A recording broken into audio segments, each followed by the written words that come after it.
Kapil sir, एक ही तरह के कारनामे और अलग अलग परिणाम क्यों मिलता है इस दुनिया में?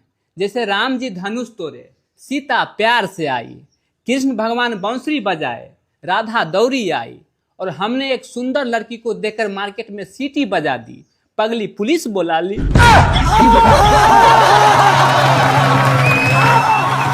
काजल मैम, हम लोग जीवन में किसी से डरे या न डरे, किसी को इज्जत करे या न करे, कोई फर्क नहीं पड़ता है। लेकिन जीवन में दो लोगों से हमेशा डरना चाहिए और उसको इज्जत भी करना चाहिए। पहला भगवान से और दूसरा डॉक्टर से, क्योंकि भगवान नाराज होते हैं तो डॉक्टर के पास भेज देते हैं, अगर डॉक्टर नाराज होते हैं तो भगवान जी के पास भेज देते हैं। सर, दुनिया के सबसे बड़ा कठिन काम है बाहर में जाना। हाँ सर, क्योंकि ना तो इनका कोई प्रॉपर एड्रेस है और ना ही कोई सवारी।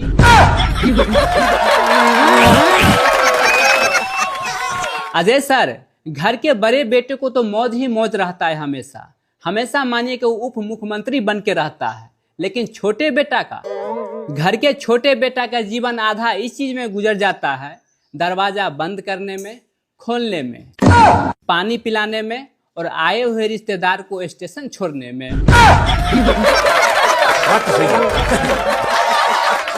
कपिल सर, बहुत सारे महिलाएं आई हुई है, सभी को दिल से प्रणाम।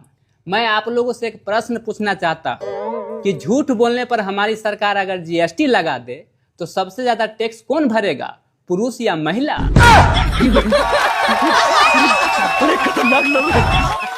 कपिल सर, गर्मी का मौसम आ रहा है, अब देखिएगा सभी लोगों को दो ही समस्या रहेगा कि कपड़ा धोते ही सूख जाएगा और पहनते ही भीग जाएगा।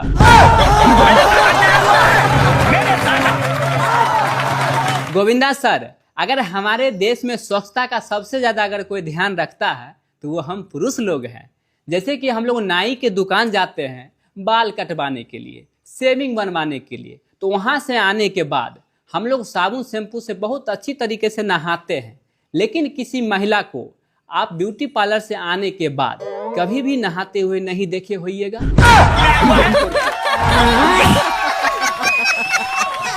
अजय सर, अभी के दौर में अगर किसी लड़का को किसी लड़की से प्यार हो तो जल्दी से ही शादी कर लेना चाहिए, क्योंकि जमाना बदल चुका है। हाँ।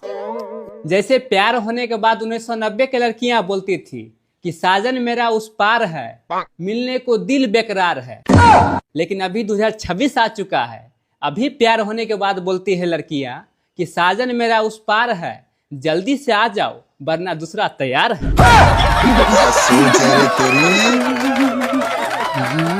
लेकिन गोविंदा सर, कुछ लड़का इस डायलॉग में जीता है कि पहले इस्तेमाल करो फिर विश्वास करो। तो मैं उन लोगों से कहना चाहता हूँ कि देखिए भैया, जब तक आप किसी प्रोडक्ट पे विश्वास कीजिएगा यूज करके, तब तक उसका मॉडल बदल गया रहता है।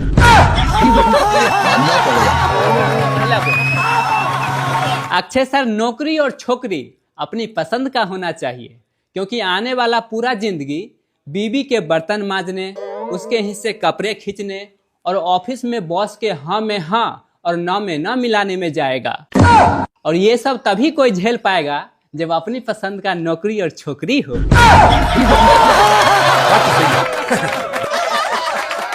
कपिल सर, नौकरी से मुझे एक जोक्स याद आ गया कि नौकरी पत्नी की तरह होता है, एक बार मिलने के बाद उसे छोड़ नहीं सकते और एक को रहते हुए दूसरा कर भी नहीं सकते।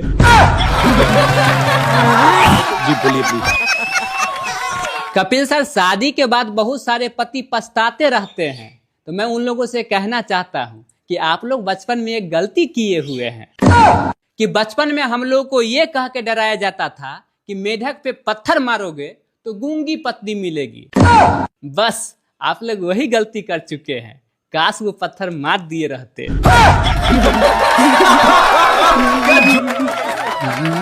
लेकिन जानते हैं, कुछ पति ऐसे होते हैं कि बीबी के किचकिच से बहुत परेशान रहते हैं, फिर भी गूंगी लड़की से वो शादी करने के लिए तैयार नहीं थे।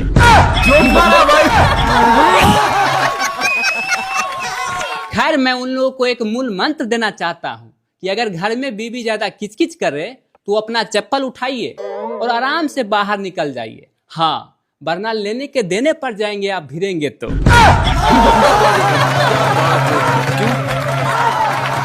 कपिल सर, पहले के जमाना में जब लैला मजनू आपस में प्यार करते थे तो हिंदी में बातचीत करते थे, जैसे कि मैं तुमसे प्यार करता हूँ, इसीलिए सदियों सदियों तक उसका प्यार अमर रहता था। लेकिन अभी के दौर में प्यार होते ही बोल देते हैं आई लव यू, और महीना खत्म होते होते ब्रेकअप।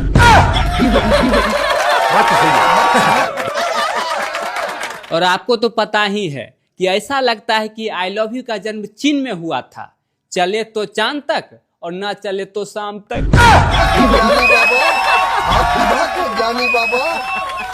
गोविंदा सर, आप खुददार फिल्म में एक डायलॉग बोले थे कि ये देश साधु संतों का है। नो डाउट, बिल्कुल सही बात है, लेकिन आजकल के साधु बाबा भी बड़ा गजब होते जा रहे हैं।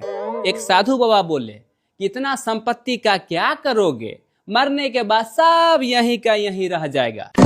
अच्छा लगा सुन के, प्रवचन तो बहुत अच्छा है, लेकिन ये प्रवचन सुनाने का वो 1-2 लाख रुपया क्यों लेते हैं?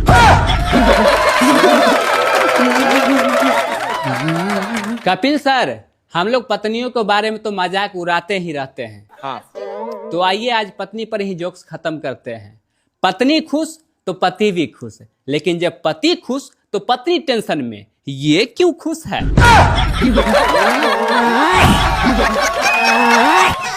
कपिल सर, वैसे एक दिल के बात बोलूं कि शादी और बारिश शुरू में ही अच्छा लगता है, बाद में किच किच होने लगता है।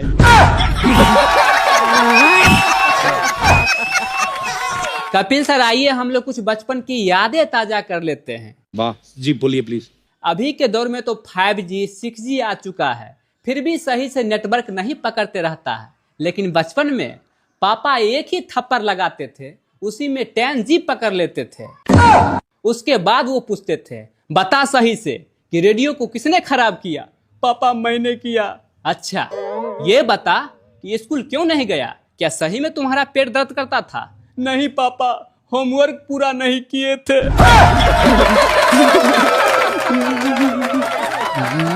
अक्षय सर, मोबाइल का चर्चा हो ही रहा है तो आइए कुछ आगे भी चर्चा कर लेते हैं।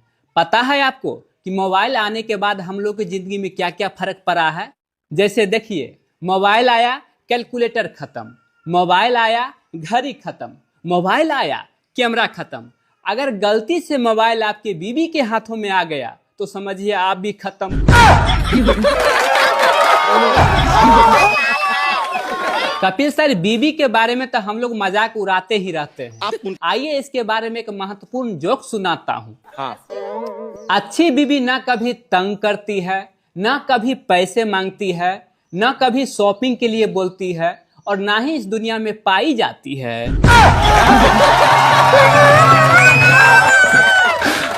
हाँ सर, इसलिए भगवान जी जो बीवी को आपको गले में लटका दिए हैं उसको ढोते रहिए।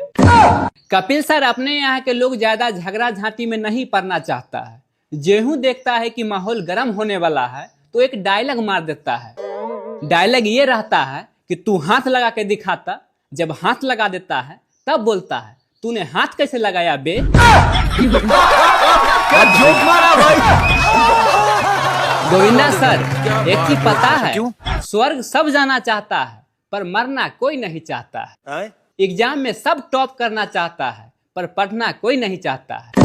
इसी में एक कार्टून व्यक्ति था, एक साधु बाबा के पास गया इसी काम से। तो साधु बाबा बोला, देखो बेटा, अगर तुमको स्वर्ग जाना है तो माँ की पैर दबा के सो। वो कार्टून व्यक्ति घर आया और अपनी बच्चों की माँ की पैर दबा के सो गया। क्या सोच है रे तेरी, मानना पड़ेगा। कपिल सर, कुछ पतियों को ऐसा लगता है कि अपने पत्नियों को बहुत सारा मार्केट से सामान ला के देंगे तो वो कभी तंग नहीं करेगी और खुश रहेगी हमेशा, लेकिन ऐसा नहीं है सर। आइए एग्जाम्पल से समझते हैं। हाँ। कि अपने पत्नी को 1 लाख का मोबाइल भी ला करके दीजिए, फिर भी न जाने आपके 10,000 के फोन में क्या ढूंढते रहती है।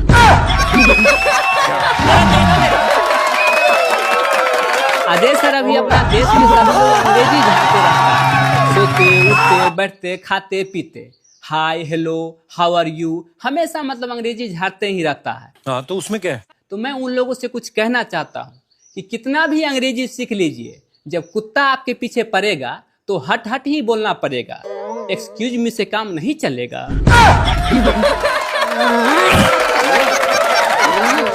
बाकी सर अभी कुछ देश आपस में